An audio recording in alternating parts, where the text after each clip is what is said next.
Hello students, last lecture में हम लोगों ने बात किया था सॉलिड्स और उसकी प्रॉपर्टीज के बारे में। इसके साथ साथ हम लोगों ने ये भी बात किया था कि सॉलिड्स को हम लोग दो भागों में क्लासिफाइड करते हैं, एक तो क्रिस्टलाइन सॉलिड्स और दूसरा एमॉर्फस सॉलिड्स। हम लोग इन सारी चीजों की चर्चाएं कर चुके थे। हम लोगों ने ये भी बात किया था कि क्रिस्टलाइन सॉलिड्स की प्रॉपर्टीज क्या है और एमॉर्फस सॉलिड्स की क्या प्रॉपर्टीज हैं। इनके आधार पे हम लोगों ने क्रिस्टलाइन और एमॉर्फस सॉलिड्स में डिफरेंशिएशन भी किया था। तो कई सारे टॉपिक्स के अंतर्गत हम लोगों ने इसको डिफरेंशिएट भी किया था। लास्ट लेक्चर में हमने आपको बताया था कि हम लोगों को एमॉर्फस सॉलिड्स के बारे में ज्यादा डिटेल नहीं पढ़ना है, केवल एक एलिमेंट्री आइडियाज ही रखना है। लेकिन क्रिस्टलाइन सॉलिड्स के बारे में हम लोगों को डिटेल स्टडी करनी है। क्रिस्टलाइन सॉलिड्स कितने प्रकार के होते हैं, कौन कौन से होते हैं, उनके स्ट्रक्चर क्या है, इन चीजों के बारे में हम लोगों को बात करनी है। हम लोगों को ये भी बात करनी है कि क्रिस्टलाइन सॉलिड्स के अंदर जो कॉन्स्टिट्यूटिंग एलिमेंट्स होते हैं, चाहे वो एटम्स हो या फिर आयंस हो या फिर मॉलिक्यूल्स हो, इनका अरेंजमेंट कैसा होता है। क्योंकि हम लोग पहले भी पढ़ चुके थे कि क्रिस्टलाइन सॉलिड्स वो सॉलिड्स हैं जिनके कॉन्स्टिट्यूटिंग सब्सटेंसेस, जो कॉन्स्टिट्यूटिंग पार्टिकल्स हैं, वो एक डेफिनेट ज्योमेट्रिकल पैटर्न पे अरेंज होते हैं। तो कौन कौन से ज्योमेट्रिकल पैटर्न होते हैं जिनके द्वारा जो है वो पूरे के पूरे सॉलिड का फॉर्मेशन होता है।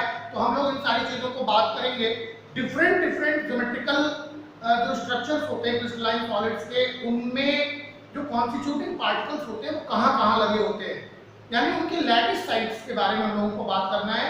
वो रीजन, वह क्षेत्र जहाँ पे जो कॉन्स्टिट्यूटिंग पार्टिकल्स होते हैं वो लगे हुए होते हैं उन थ्री डायमेंशनल स्पेस में, उसी को हम लोग लैटिस साइट्स कहते हैं। तो लैटिस साइट्स के बारे में बात करेंगे, कितने प्रकार के लैटिसेस होते हैं इनके बारे में बात करेंगे, ब्रेविस लैटिस क्या होती है इनके बारे में बात करेंगे हम लोग। और इसके साथ साथ हम लोग ये भी देखेंगे कि यूनिट सेल क्या होती है और एक यूनिट सेल से कितने कैसे जो है वो सॉलिड का फॉर्मेशन होता है।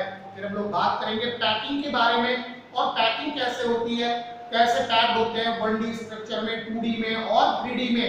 तो ये सारी चीजें हम लोग बात करेंगे आने वाले अपने लेक्चर्स में। आज हम लोग बात करते हैं कि क्रिस्टलाइन सॉलिड्स को क्लासिफाइड कैसे करते हैं, कितने पार्ट में हम लोग क्रिस्टलाइन सॉलिड्स को क्लासिफाइड करेंगे। तो क्लासिफिकेशन हम लोगों को करना है क्रिस्टलाइन सॉलिड्स का। क्रिस्टलाइन सॉलिड्स कितने प्रकार के होते हैं इसकी बात हम लोग करेंगे। तो देखो, depending upon the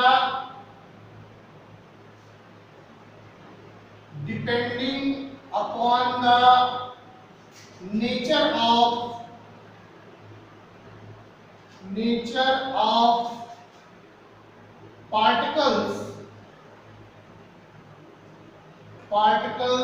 and the forces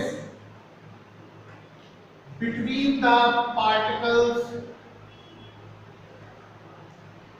between the constituting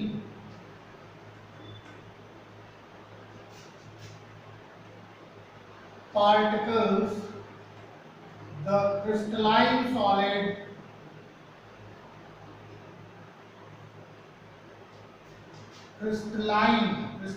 solids are of following types.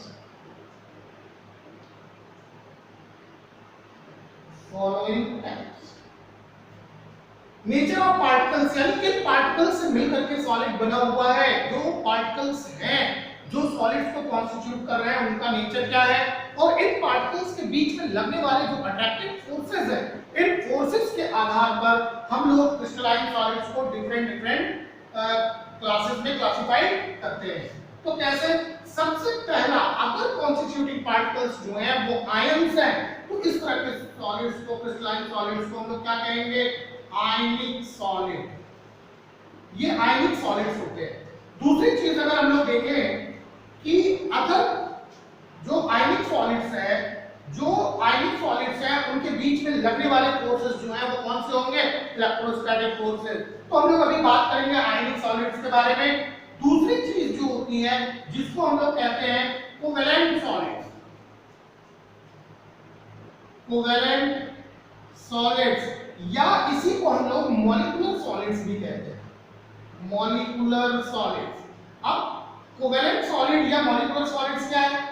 ऐसे सॉलिड्स जिनके कॉन्स्टिट्यूटिंग पार्टिकल्स मॉलिक्यूल्स हैं, और अगर मॉलिक्यूल्स होंगे तो डेफिनेटली उनके बीच में कोवेलेंट बॉन्ड होगा, क्योंकि आयंस के बीच में आयनिक बॉन्ड होता है। और जितने भी मॉलिक्यूल्स हैं अगर वो किसी भी सॉलिड को कॉन्स्टिट्यूट कर रहे हैं तो they can form network like structure, और इस नेटवर्क लाइक स्ट्रक्चर के बीच में जो लगने वाले बॉन्ड्स होंगे वो कोवेलेंट बॉन्ड होंगे। तो दूसरा हो गया कोवेलेंट सॉलिड, या फिर इसको हम लोग क्या कहते हैं? मॉलिक्यूलर सॉलिड्स कहते हैं। फिर एक आता है जिसको हम लोग कहेंगे मेटलिक सॉलिड्स। मेटलिक सॉलिड्स क्या होते हैं? ऐसे सभी सॉलिड्स जिनके कॉन्स्टिट्यूटिंग पार्टिकल्स जो होंगे वो क्या होंगे? मेटल्स होंगे। तो अगर कॉन्स्टिट्यूटिंग पार्टिकल्स मेटल है तो इनको हम लोग मेटलिक सॉलिड्स कहेंगे। तो सबसे पहली चीज हम लोगों को जो पढ़नी है वो है आयनिक सॉलिड्स। आयनिक सॉलिड्स, आयनिक सॉलिड्स क्या चीज है? इसे कहते हैं आयनिक सॉलिड्स। तो the force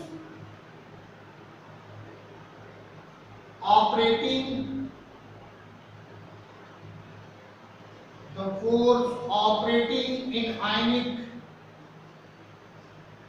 crystalline solids are electrostatic। जो आयनिक सॉलिड्स होते हैं वो आयनों से मिलकर के बने होते हैं, और इन आयनों के बीच में जो फोर्स ऑपरेट होता है वो क्या होता है? इलेक्ट्रोस्टैटिक फोर्स होता है। तो इन सॉलिड्स के अंदर जो आयनिक सॉलिड्स के हैं इनके कॉन्स्टिट्यूटिव पार्टिकल्स के अंदर जो है वो अट्रैक्टिव फोर्सेस जो लगेंगे वो इलेक्ट्रोस्टैटिक अट्रैक्टिव फोर्सेस होते हैं। दूसरी चीज, ऐसे सॉलिड्स के अंदर जो रिपीटिंग यूनिट्स होती है वो चार्ज्ड आयंस होते हैं, जो यूनिट्स एक के बाद एक रिपीट करेंगी। जैसे अगर हम लोग बात करें सोडियम क्लोराइड की, अगर सोडियम क्लोराइड की बात करें तो एक सोडियम आयन इसके चारों तरफ 6 क्लोराइड आयंस होते हैं। ऐसे ये 6 क्लोराइड आयंस होंगे इनके चारों तरफ, और प्रत्येक क्लोराइड आयंस के सराउंडिंग्स में 6 सोडियम आयंस होते हैं। इनसे सोडियम क्लोराइड का स्ट्रक्चर बनता है। आगे हम लोग बात करेंगे तो देखेंगे कि ये कैसे पॉसिबल है, कैसे होता है।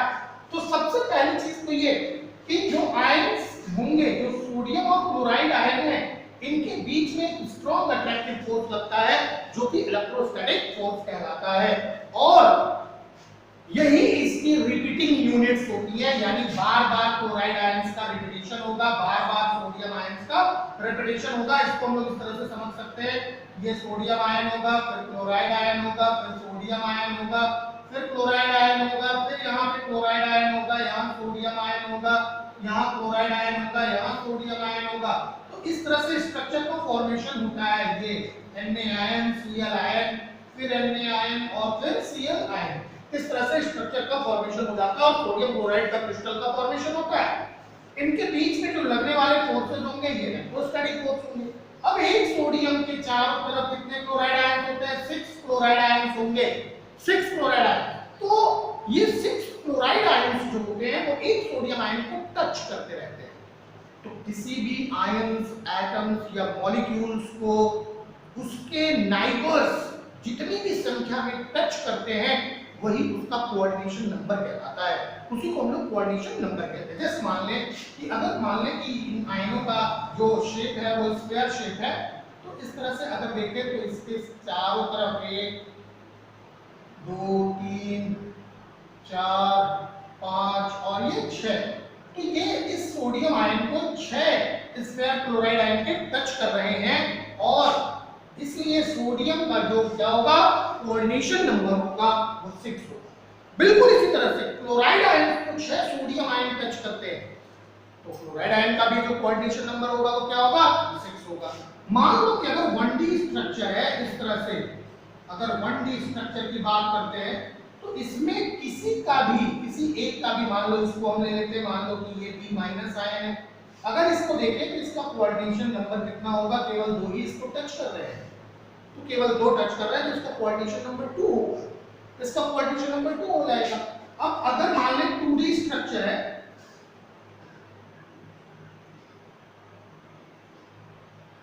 इस तरह से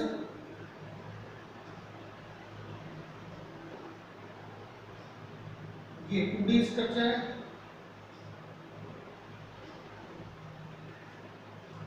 अब देखें, अगर इसको हमको देखना है 2 3 4, देखो ध्यान से, ये स्क्वायर क्लोज पैकिंग होती है इस तरह से। तो इसका कोऑर्डिनेशन नंबर कितना होता है? इसका कोऑर्डिनेशन यहाँ जो भी होगा उसका कोऑर्डिनेशन नंबर कितना हो जाएगा? 4। तो ऐसे सबका जो होगा वो 4 होता है। अगर यही हमने आपको पहले स्टार्टिंग में बताया था कि ये तो ए टाइप है, अगर ए बी टाइप हो तो, अगर ए बी टाइप हो गया तो कैसा होगा? तो उसका कोऑर्डिनेशन नंबर कैसा हो जाता है? मतलब कोऑर्डिनेशन नंबर जो होते हैं वो नियरेस्ट नाइबर्स होते हैं, जिसको क्या होता है, जिसको कोई भी एटम जो है वो टच कर रहा होता है, या जो किसी भी एटम को टच कर रहे होते हैं, वो नियरेस्ट नाइबर्स जो होते हैं उन्हीं की संख्या को हम लोग क्या कहेंगे? कोऑर्डिनेशन नंबर कहते हैं। इसी को कोऑर्डिनेशन नंबर कहते हैं। तो अगर इसकी बात करें हम लोग तो देखो,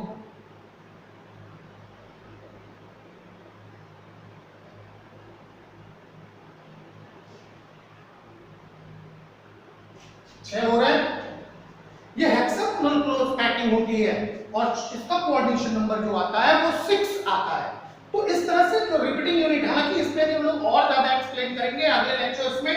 अभी आपको केवल इतना समझना है, क्या चीज समझना है कि जो आयनिक सॉलिड्स होते हैं इनके अंदर जो कॉन्स्टिट्यूटिंग पार्टिकल्स होंगे वो आयंस होंगे, और इनके बीच में जो लगने वाला फोर्स होता है वो क्या होता है? वो इलेक्ट्रोस्टैटिक फोर्स होता है। दूसरी चीज जो हम लोगों को जानना है वो ये कि इसमें रिपीटिंग यूनिट्स जो होती हैं वो चार्ज आयंस होते हैं, और ऐसे आयंस जो होते हैं वो नंबर ऑफ अपोजिटली चार्ज आयनों के द्वारा सराउंडेड होते हैं। तो जितने उसको टच करते हैं वही उनका कोऑर्डिनेशन नंबर होता है। हम लोग इसी को कोऑर्डिनेशन नंबर कहते हैं। आगे हम लोग और पढ़ेंगे कोऑर्डिनेशन नंबर के बारे में और जानेंगे। तो इन सच solids the repeating units are ions and each ion is surrounded by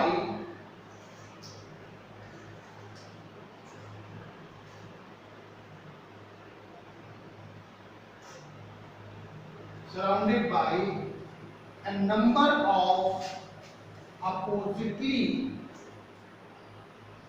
charged ions। प्रत्येक आयन जो होता है वो एक definite number of oppositely charge ions के द्वारा घिरा हुआ होता है। तो ये था आपका आयनिक सॉलिड्स। अभी हम लोग जो number of oppositely charge ions होती है उसी को हम लोग क्या कहते हैं? Coordination number. हमने आपको क्या बताया कि जो अपोजिटली चार्ज आयंस जो होंगे वो सराउंडेड होंगे, उनकी संख्या जो होगी उसी को हम लोग क्या कहेंगे? Coordination number. तो इसी को हम लोग कोऑर्डिनेशन नंबर कहते हैं। और प्रत्येक टाइप के क्रिस्टल का कोऑर्डिनेशन नंबर क्या हो सकता है? 6 हो सकता है, ये 8 हो सकता है, या फिर 6 हो सकता है, या फिर 4 हो सकता है कोऑर्डिनेशन नंबर।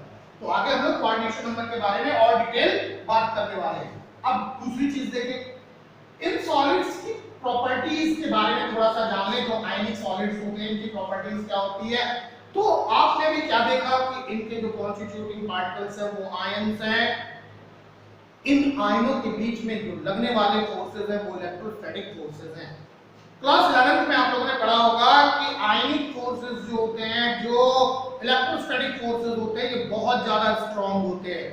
तो अगर ये अट्रैक्टिव फोर्सेस बहुत ज्यादा स्ट्रांग हैं तो डेफिनेटली इनका मेल्टिंग और बॉइलिंग पॉइंट्स बहुत ज्यादा होगा, क्योंकि जब तक ये अट्रैक्टिव फोर्सेस टूटेंगे नहीं तब तक कोई भी क्रिस्टलाइन सॉलिड या आयनिक सॉलिड जो होता है वो मेल्ट नहीं करेगा, और मेल्ट नहीं करेगा तो बॉयल भी नहीं करेगा। तो इसलिए पहली प्रॉपर्टीज में हम लोग यही देखेंगे कि इनके मेल्टिंग और बॉइलिंग पॉइंट्स जो होते हैं वो बहुत ज्यादा स्ट्रांग होते हैं। क्यों ज्यादा स्ट्रांग होते हैं? Due to strong electrostatic force, due to strong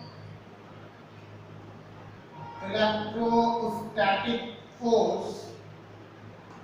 Due to strong electrostatic force, the melting and boiling points.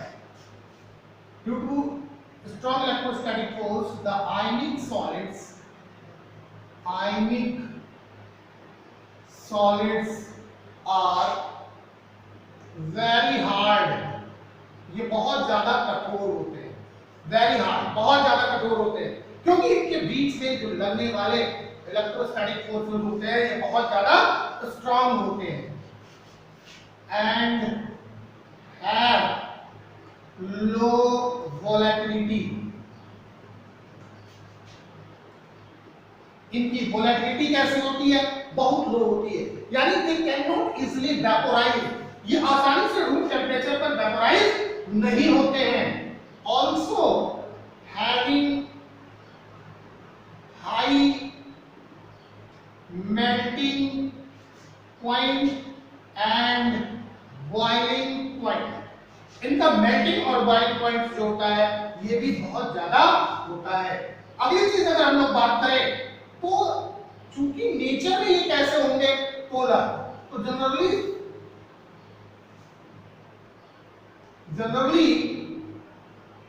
soluble in polar solvent. ये पोलर सॉल्वेंट में soluble होते हैं. पोलर सॉल्वेंट में soluble होते हैं. पोलर सॉल्वेंट में soluble होने का मतलब क्या है कि having high dielectric constant.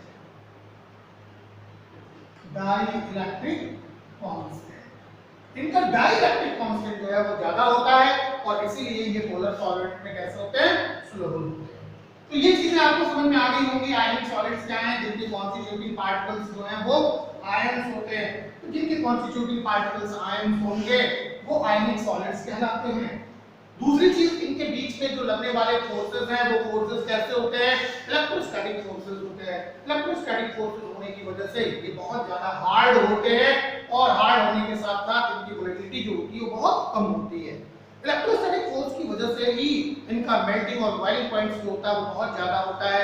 Nature में ये पोलर होते हैं और पोलर होने की वजह से ये पोलर सॉल्वेंट में सोलुबल होते हैं क्योंकि इनका डाइइलेक्ट्रिक कांस्टेंट जो है वो ज्यादा होता है. तो ये था आपका आयनिक सॉलिड्स. अब दूसरे की हम लोग बात करेंगे. दूसरा क्या है? Covalent solid. Covalent solid. Covalent solid क्या होते हैं? कोवैलेंट सॉलिड किसे कहते हैं? तो ऐसे सभी सॉलिड्स जिनके जो कॉन्स्टिट्यूटिंग पार्टिकल्स होंगे उनके बीच में कोवैलेंट बॉन्ड होते हैं उन्हीं को हम लोग क्या कहते हैं? Covalent solid. जो कॉन्स्टिट्यूएंट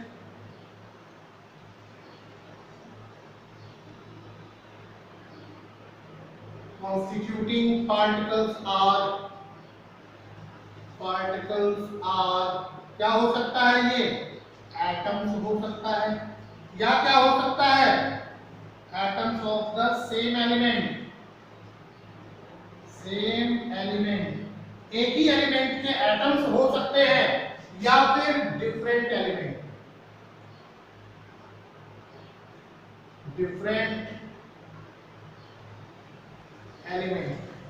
दूसरी चीज इक्विवेलेंट नेटवर्क सॉलिड.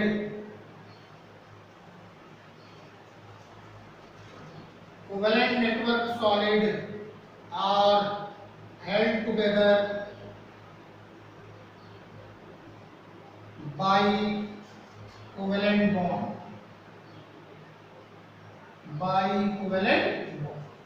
एक जो कोवेलेंट नेटवर्क सॉलिड्स होता है वो आपस में एक दूसरे से किसके द्वारा बंधा होता है? कोवेलेंट बॉन्ड के द्वारा बंधा होता है. तो जो कोवेलेंट नेटवर्क सॉलिड्स होंगे वो होते हैं जिसमें बहुत ज्यादा मॉलिक्यूल्स जो हैं वो आपस में जुड़े रहते हैं. तो आइए बात करते हैं कि एक covalent network solid, covalent network solid is one which is actually which is actually a very large molecule. अब हम लोग बात करेंगे कि कोवेलेंट सॉलिड्स कितने प्रकार के होते हैं। कोवेलेंट सॉलिड्स को हम लोग कितने भागों में डिवाइड कर सकते हैं। तो कोवेलेंट सॉलिड्स को हम लोग दो भागों में डिवाइड करते हैं। Covalent solids are of two types. Covalent solids are of two types. ये दो प्रकार के होते हैं। कौन कौन से दो प्रकार के होंगे? तो हम लोग देखेंगे कोवेलेंट बॉन्ड्स जो है वो कैसा है, 3D में है या 2D में है, तो किसमें है, तो उसी के आधार पे हम लोग ये डिसाइड करेंगे कि कौन कौन से प्रकार के कोवेलेंट सॉलिड होते हैं। तो the covalent bond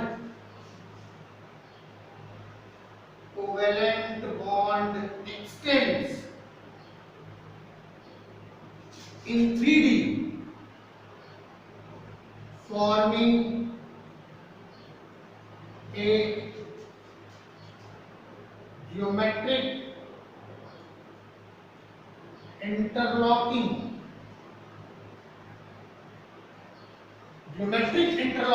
structure of एक तो ऐसा जिसमें जो कोवेलेंट बॉन्ड्स होते हैं वो तीनों डायरेक्शंस में यानी 3D वो स्पेस में एक ज्योमेट्रिक इंटरलॉकिंग स्ट्रक्चर बनाते हैं और ये ज्योमेट्रिक स्ट्रक्चर के कारण एक कंप्लीट सॉलिड का फॉर्मेशन होता है। जैसे कौन कौन से ऐसे हैं, तो फॉर एग्जांपल देख लेते हैं कौन कौन से हैं। आपने देखा होगा क्लास 10th में और 11th में डायमंड जो है वो इसी तरह का स्ट्रक्चर बनाता है। इसी के साथ आपने देखा होगा सिलिकॉन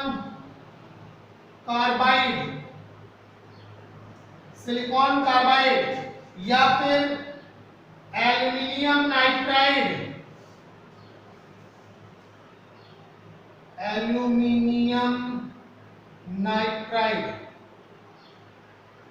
इसको लिखते हैं हम लोग ALN, aluminium nitride.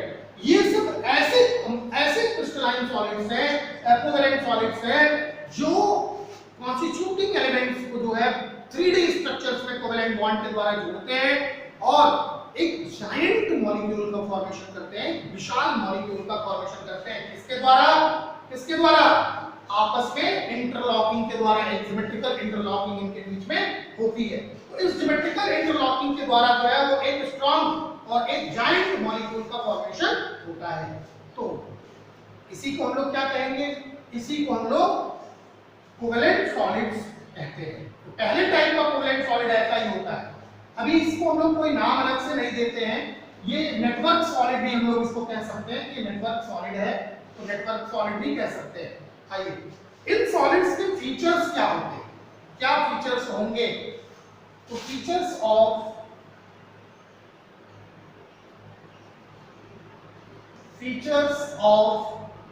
these types of solid, इस तरह के सॉलिड्स के क्या फीचर्स होंगे, इस तरह के सॉलिड्स के क्या फीचर्स होते हैं?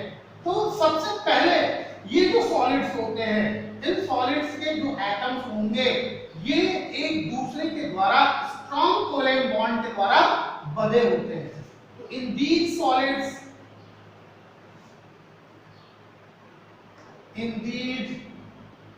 solids the atoms are held together by covalent bonds। ऐसे सॉलिड्स के अंदर एटम्स जो होते हैं वो कोवेलेंट बॉन्ड्स के द्वारा बंधे होते हैं और ये सॉलिड्स जो होंगे ये बहुत ज्यादा हार्ड होते हैं। Therefore these solids are very hard। और आप लोगों ने पढ़ा है कि diamond is the hardest material. Diamond जो है वो हार्डेस्ट मटेरियल है जो कि इसी प्रकार के सॉलिड्स के अंतर्गत आता है। अब दूसरी चीज देखें कि क्या इन सॉलिड्स के अंदर कंडक्टिविटी पाई जाती है, तो क्या जवाब होगा नहीं। क्यों? क्योंकि जिसके भी आउटर सेल में जितने इलेक्ट्रॉन होते हैं वो सारे के सारे इलेक्ट्रॉन दूसरे एटम्स के आउटर सेल में उपस्थित इलेक्ट्रॉनों के द्वारा कोवैलेंटली बॉन्डेड होते हैं।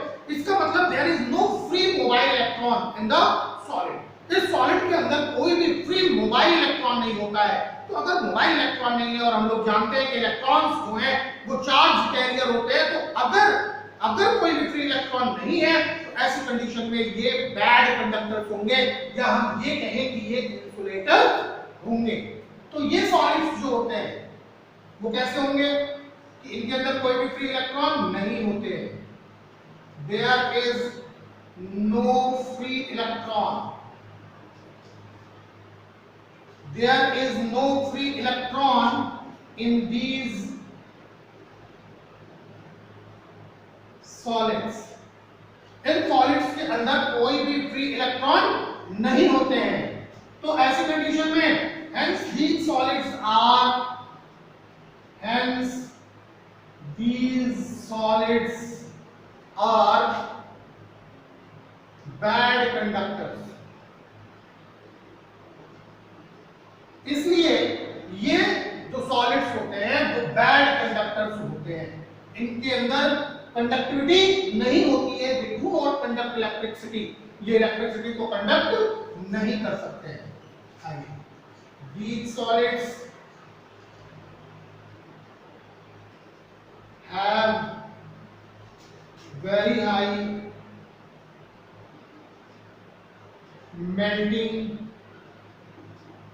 and boiling point।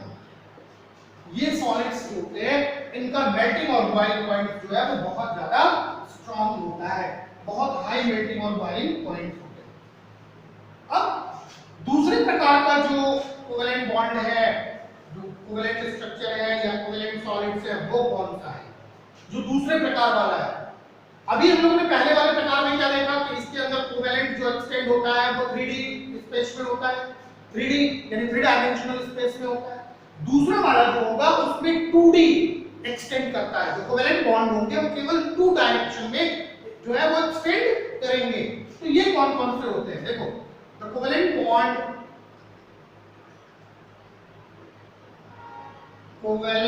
Bond extend in 2 dimensions, forming a giant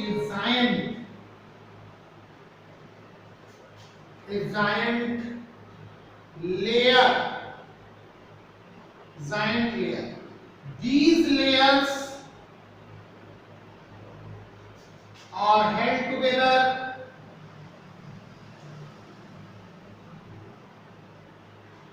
held together by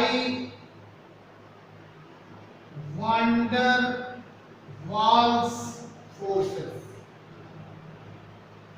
van der Waals forces जैसे अगर हम लोग बात करें तो ग्रेफाइट जैसे बोरान नाइट्राइड जैसे cadmium iodide etcetera. Cadmium iodide. तो एक जो दूसरे प्रकार का कोवैलेंट सॉलिड होता है वो कैसा होता है जिसमें कोवैलेंट बॉन्ड होंगे वो केवल 2D स्ट्रक्चर में जो है वो एक्सटेंड करते हैं और एक जाइंट लेयर बनाते हैं। लेयर, अब एक लेयर दूसरे लेयर से जुड़ी होती है, किसके द्वारा? van der Waals फोर्सेस के द्वारा जुड़ी होती है। तो हम लोगों ने पढ़ा था क्लास 10th में भी 11th में भी कि ग्रेफाइट जो होता है वो लेयर टू लेयर होता है और 2D स्ट्रक्चर में होता है, क्योंकि ग्रेफाइट में जो कार्बन है, कार्बन के 4 वैलेंस इलेक्ट्रॉन है लेकिन 3 ही अन्य 3 कार्बन के एटम से कोवैलेंटली जुड़ते हैं। तो इस तरह से एक स्टीप लेयर बन जाती है। तो इस लेयर के बीच में जो एटम्स होंगे उनके बीच लगने वाला जो बॉन्ड होगा वो कोवैलेंट बॉन्ड होगा, उनके बीच लगने वाले जो फोर्सेस होंगे वो कोवैलेंट फोर्सेस होंगे। लेकिन एक लेयर दूसरे लेयर से जब जुड़ती है तो वो van der Waals फोर्सेस के द्वारा जुड़ती है। तो इस इसके एग्जांपल में सबसे पहले हम लोग इसमें देखते हैं ग्रेफाइट। अब देखो यहाँ पे ग्रेफाइट एक अलग प्रकार का कोवैलेंट सॉलिड है, जबकि डायमंड एक अलग प्रकार का कोवैलेंट सॉलिड है। डायमंड के अंदर कंडक्टिविटी नहीं होती है, जबकि ग्रेफाइट के अंदर कंडक्टिविटी होती है, ये कंडक्टर होता है। तो आइए इनके फीचर्स देख लेते हैं। सबसे पहली चीज बहुत ही कम लाइनों में देख लेते हैं कि these solids are soft। सबसे पहली चीज, ये सॉलिड कैसे होते हैं? सॉफ्ट होते हैं। These are good conductor of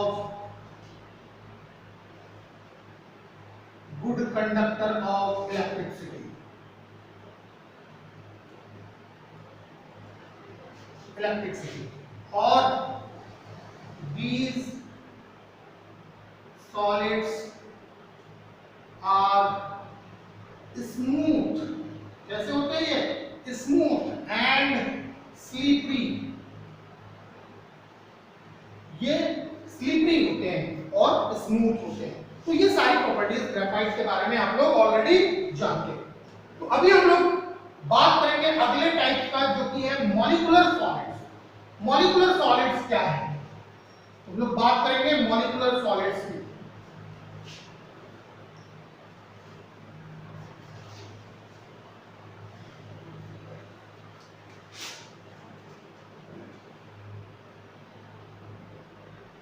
molecular solids. Molecular solids क्या होते हैं? मॉलिक्यूलर सॉलिड्स किसे कहते हैं? तो ऐसे सभी सॉलिड्स जिनके कॉन्स्टिट्यूटिंग पार्टिकल्स जो हैं वो मॉलिक्यूल्स होते हैं। जिनके कॉन्स्टिट्यूटिंग पार्टिकल्स क्या होंगे? मॉलिक्यूल्स होंगे, उनको हम लोग मॉलिक्यूलर सॉलिड्स कहते हैं। तो ऐसे सभी सॉलिड्स जिनके कॉन्स्टिट्यूटिंग पार्टिकल्स जो हैं वो क्या होता है? मॉलिक्यूल्स होता है। यानी इनकी रिपीटिंग यूनिट्स जो होती है वो मॉलिक्यूल्स होती है, और ये मॉलिक्यूलर सॉलिड्स कहलाते हैं। अभी एक बात और करें कि इनके बीच में जो फोर्सेस होते हैं वो फोर्सेस कौन से होते हैं? तो इनके बीच में लगने वाले फोर्सेस जो हैं वो दो तरह के हो सकते हैं। एक तो डाइपोल डाइपोल इंटरेक्शंस हो सकता है, डाइपोल डाइपोल इंटरेक्शंस हो सकता है, और दूसरा वैन डर वाल्स फोर्सेस होते हैं। तो दोनों तरह के फोर्सेस इनमें पाए जाएंगे, एक तो डाइपोल डाइपोल इंटरेक्शंस और दूसरा क्या? Van der Waals forces. तो दो तरह के ये फोर्सेस होंगे। मॉलिक्यूलर सॉलिड्स में जो मॉलिक्यूल्स लगे होते हैं, ये मॉलिक्यूल्स के आधार पर इनको हम लोग फर्दर टू टाइप्स में क्लासिफाइड करते हैं। कैसे?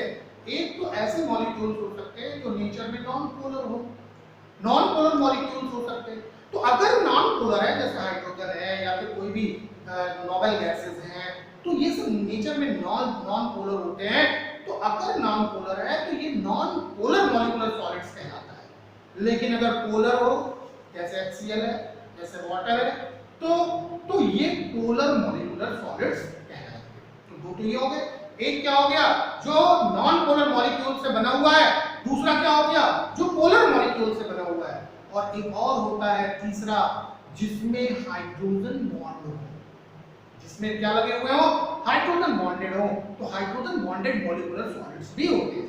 तो इस तरह से अगर हम लोग बात करें तो मॉलिक्यूलर सॉलिड्स को हम लोग तीन भागों में डिवाइड करते हैं। सबसे पहला तो ये कि जो मॉलिक्यूल्स होते हैं वो किस नेचर के हैं? अगर पोलर है तो पोलर मॉलिक्यूलर सॉलिड है, अगर नॉन पोलर है तो नॉन पोलर मॉलिक्यूलर सॉलिड्स है, और तीसरा कि अगर उनके बीच में हाइड्रोजन बॉन्डेड है, हाइड्रोजन बॉन्ड लगे हुए हैं, तो वो हाइड्रोजन बॉन्डेड मॉलिक्यूलर सॉलिड्स कहलाता है। तो सबसे पहले हम लोग बात करेंगे कि मॉलिक्यूलर सॉलिड्स कहते किसे हैं, क्या चीज होता है? तो those solids in which the constituent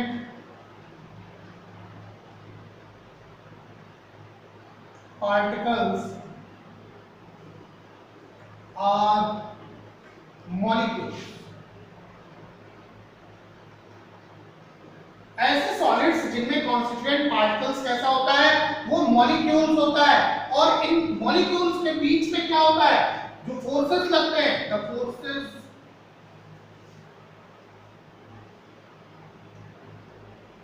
operating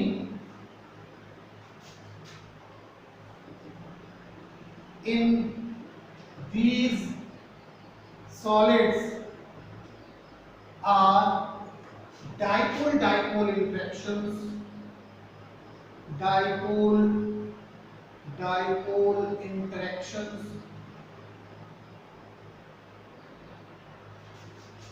and van der Waals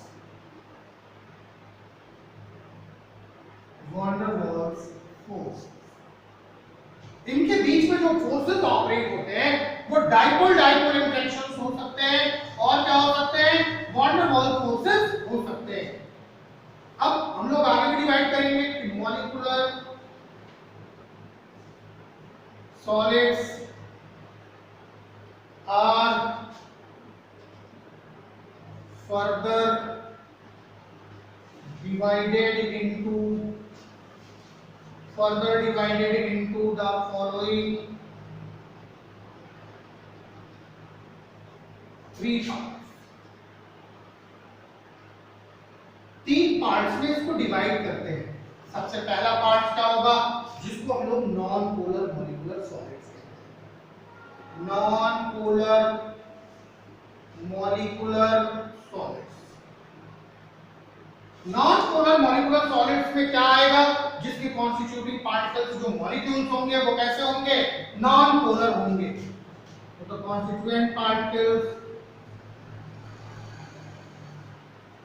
constituent particles are either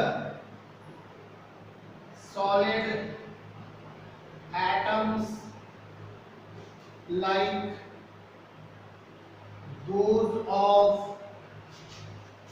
noble gases or non-polar molecules like hydrogen, chlorine, iodine, methane, etc. Particles are held by weak dispersion forces। Weak dispersion forces, ये particles जो हैं एक दूसरे से week dispersion forces के द्वारा, या इन्हीं को हम लोग एक और नाम से जानते हैं लंदन फोर्सेस। ये पार्टिकल्स एक दूसरे से वीक डिस्पर्सन फोर्सेस के द्वारा या फिर लंदन फोर्सेस के द्वारा बने हुए हैं। ये होते कैसे हैं, तो these solids are soft non-conductor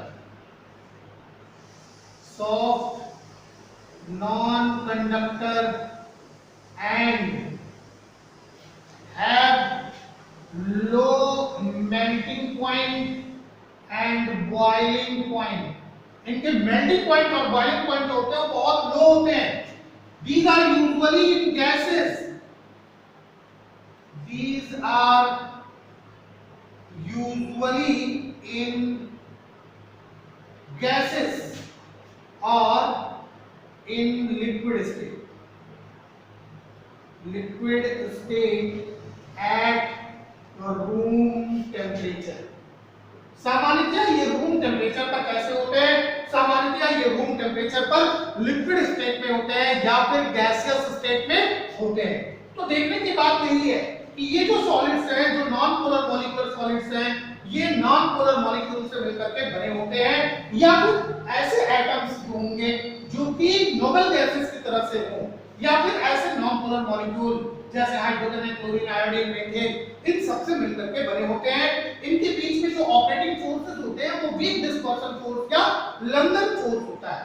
week dispersion force होगा या फिर क्या होगा, लंदन फोर्सेस होते हैं। दूसरी चीज कि जो ये सॉलिड्स होते हैं ये सॉफ्ट होते हैं और नॉन कंडक्टर्स होते हैं। इनके मेल्टिंग और बॉइलिंग पॉइंट्स बहुत लो होते हैं और सामान्यतया रूम टेम्परेचर पर ये कैसे होते हैं, रूम टेम्परेचर पर ये गैस के फॉर्म में या फिर लिक्विड के फॉर्म में पाए जाते हैं। अब हम लोग दूसरा देखेंगे जिसको हम लोग कहते हैं polar molecular solids. Polar molecular solids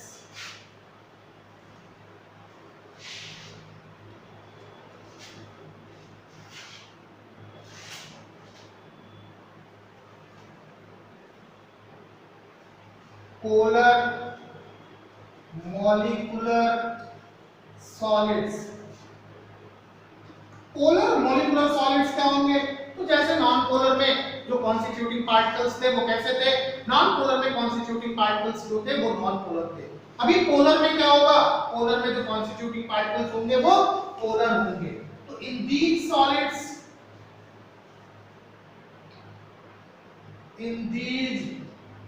solids the constituting particles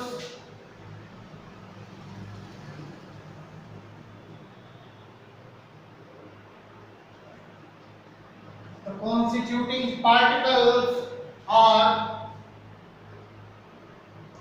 polar molecules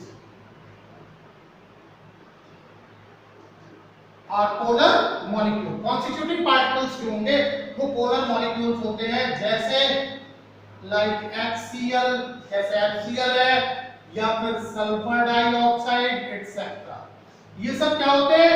ये सब नेचर में पोलर होते हैं। तो अभी अगर हम लोग बात करें कि इन पार्टिकल्स के बीच में जो ये कॉन्स्टिट्यूटिंग पार्टिकल्स हैं, इनके बीच में जो फोर्सेस लगेंगे वो कौन से?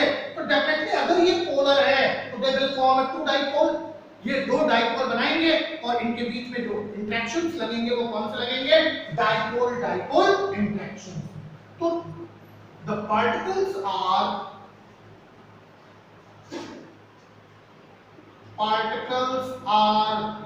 held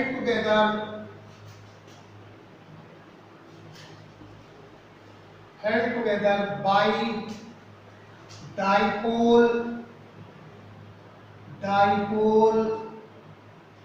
interactions। इन पार्टिकल्स के बीच में जो लगने वाले अट्रैक्टिव फोर्सेस होते हैं वो डाइपोल इंटरेक्शंस होते हैं। कैसे होते हैं ये? तो these solids are soft non-conductors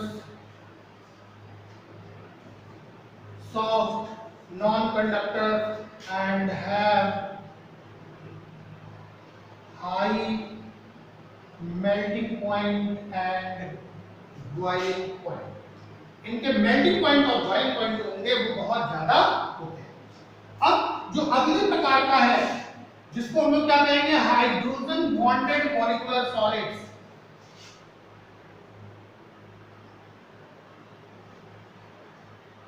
hydrogen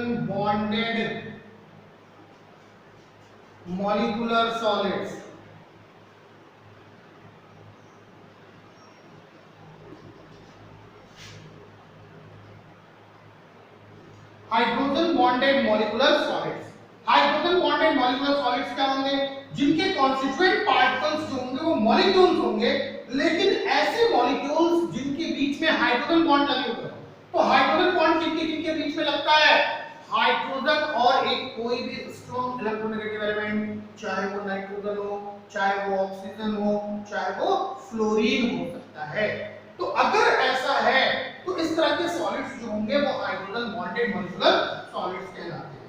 तो in these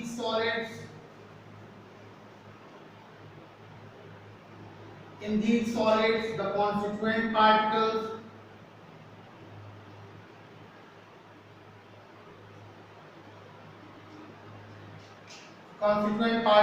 are molecules which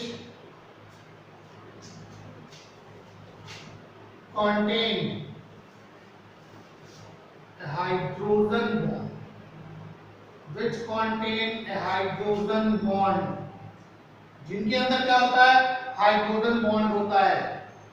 बात समझ आ रही है ना? तो ऐसे सॉलिड्स जिनमें कॉन्स्टिट्यूएंट पार्टिकल्स मॉलिक्यूल्स होते हैं, लेकिन ऐसे मॉलिक्यूल्स जिसमें क्या होगा?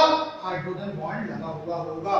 तो एग्जांपल के तौर पे देख लें कौन कौन सा है? हाइड्रोजन फ्लोराइड है, या फिर वाटर है, या फिर अमोनिया है। तो ये सभी हाइड्रोजन बॉन्डेड क्या कहलाते हैं? हाइड्रोजन बॉन्डेड मॉलिक्यूलर सॉलिड्स कहलाते हैं। अभी हम लोग लास्ट जो एक है उसकी बात करेंगे और वो है मेटलिक सॉलिड्स। मेटलिक सॉलिड्स किसे कहते हैं? क्या चीज होता है मेटलिक सॉलिड्स?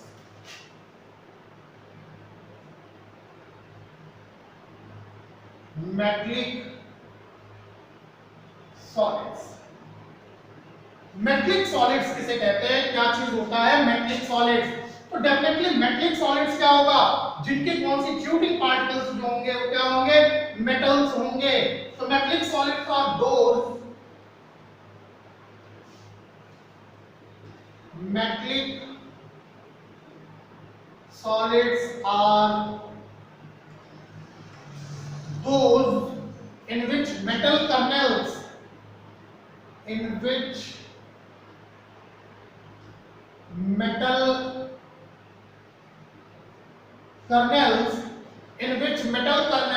metal kernels क्या होते हैं, metal kernels किसे कहते हैं, metal kernels क्या होगा? तो देखो कैटायंस जो होते हैं, जो कैटायंस होंगे ये कैसे बनेंगे, by the removal of electron, इलेक्ट्रॉनों के निकलने से। अब इलेक्ट्रॉनों के निकलने से जो कैटायंस का फॉर्मेशन होता है, तो कैटायंस कहीं अलग नहीं हो जाते हैं, बल्कि ये कैटायंस जो होते हैं वो उसी के अंदर निकाले गए इलेक्ट्रॉनों के अंदर जो है वो डूबे हुए होते हैं।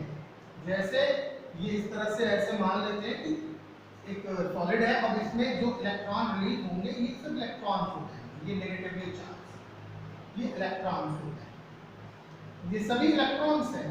अभी जिन एटम्स ने इनको निकाला है, जिसने भी निकाला है वो कैसा हो जाएगा, पॉजिटिवली चार्ज हो जाएगा। तो ये पॉजिटिव चार्ज इसी के बीच में ऐसे उपस्थित रहेंगे, इसी को कर्नेल्स कहते हैं, ये कर्नेल्स कहते हैं, ऐसे इसी में ये डूबे हुए रहेंगे इस तरह से, ये कर्नेल्स कहलाते हैं। अब इलेक्ट्रॉनों के और इन जो है कैटायंस के दोनों की उपस्थिति के कारण जो सॉलिड होता है वो इलेक्ट्रिकली न्यूट्रल होगा, यानी ये इलेक्ट्रिकली न्यूट्रलिटी या इलेक्ट्रिकल न्यूट्रलिटी के फिनोमेना को प्रूव करते हैं। उसमें ऐसा नहीं है कि इलेक्ट्रॉन निकाल दिया वो नेगेटिव चार्ज बढ़ गया उस सॉलिड के ऊपर, ऐसा नहीं, रहेंगे उसी में, बस अलग अलग रहेंगे। और इन इलेक्ट्रॉनों में ये पॉजिटिव चार्ज जो एटम्स होंगे वो डूबे हुए होंगे और सॉलिड की इलेक्ट्रिकल न्यूट्रलिटी जो होगी वो फिक्स रहेगी। तो इसी को हम लोग क्या कहते हैं, कर्नेल्स कहते हैं। तो metallic solids are those in which metal kernels are the repeating unit. Kernels are the repeating units. इसमें जो metal kernels होते हैं ये क्या होते हैं, repeating units होते हैं, and are surrounded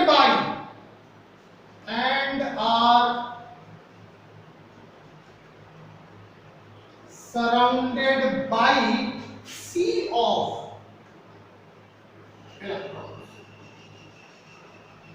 ये किसके द्वारा घिरे होते हैं, इलेक्ट्रॉनों के समुद्र के द्वारा घिरे हुए होते हैं, और इसी को हम क्या कहेंगे, कर्नेल। इसमें जो इलेक्ट्रॉन होता है, प्रत्येक इलेक्ट्रॉन जो होगा उसके साथ एक नंबर ऑफ कैटायंस लगे होंगे, और ईच कैटायन जो होगा उसके साथ एक नंबर ऑफ इलेक्ट्रॉन्स लगे हुए होते हैं।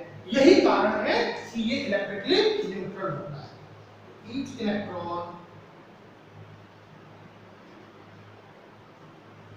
belongs to a number of cations, and each cation belongs to a number of electrons. प्रत्येक इलेक्ट्रॉन जो होगा वो नंबर ऑफ कैटायन से जुड़ा होता है, और प्रत्येक कैटायन जो होगा वो नंबर ऑफ इलेक्ट्रॉनों से जुड़ा होता है। अब जो ये इलेक्ट्रॉन होते हैं ये मूवेबल होते हैं, एक जगह से दूसरी जगह मूव कर सकते हैं। चलिए, इनके बीच में जो लगने वाले फोर्सेस होते हैं वो कौन से होते हैं, तो forces that binds the cation, the forces that binds the cation and electron is, कौन से फोर्स लग सकते हैं इनके बीच में, मैग्नेटिक बॉन्ड होते हैं। The forces that binds the cation and electron is the metallic bond. Metallic bond. These solids have high electrical and thermal conductivity. The causes luster,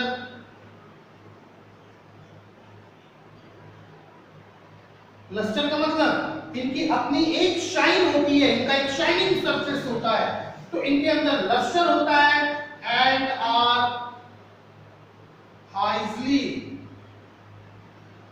malleable and ductile in nature. तो mainly जो है यही solids होते हैं, जो metallic solids होते हैं, जो मेटल के अंदर पाए जाते हैं, क्योंकि मेटल्स के अंदर अपनी एक लस्टर होती है, हाई इलेक्ट्रिकल और थर्मल कंडक्टिविटी होती है, इसके साथ साथ मेलेबल होते हैं। मेलेबल मतलब they can be converted into thin sheets by hammering, थोड़ी से पीटने पर ये पतली चादरों में बदल जाते हैं। And they are ductile in nature, ductile मतलब can be drawn into thin wires, thin wires में ये बदले जा सकते हैं। तो ये स्टूडेंट्स था क्लासिफिकेशन ऑफ क्रिस्टलाइन सॉलिड्स। तो यहाँ पे आपके सॉलिड्स, क्रिस्टलाइन सॉलिड्स का क्लासिफिकेशन फिनिश होता है। इसके बाद हम लोग बात करेंगे यूनिट सेल के बारे में और लैटिसेस क्या होती हैं, कितने प्रकार की लैटिसेस होती हैं, ब्रेविस लैटिसेस क्या होती हैं, तो ये सारी चीजें हम लोग देखेंगे नेक्स्ट लेक्चर में। तब तक आप लोग इन सारी चीजों को ध्यान से देखिए और अपने नोट्स बनाइए, प्रिपेयर करते रहिए। घर पे अगर बैठे हुए हैं तो कुछ ना कुछ ऐसा काम करते रहिए जो आपके लिए अच्छा हो। तो फिर मिलते हैं नेक्स्ट लेक्चर में।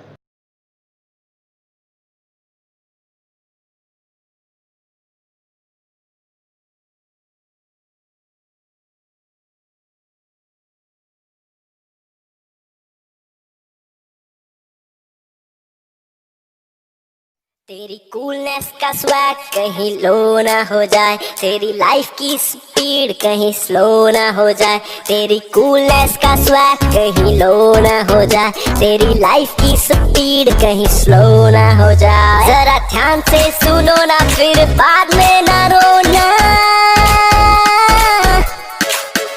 थोड़ी केयर तो करो।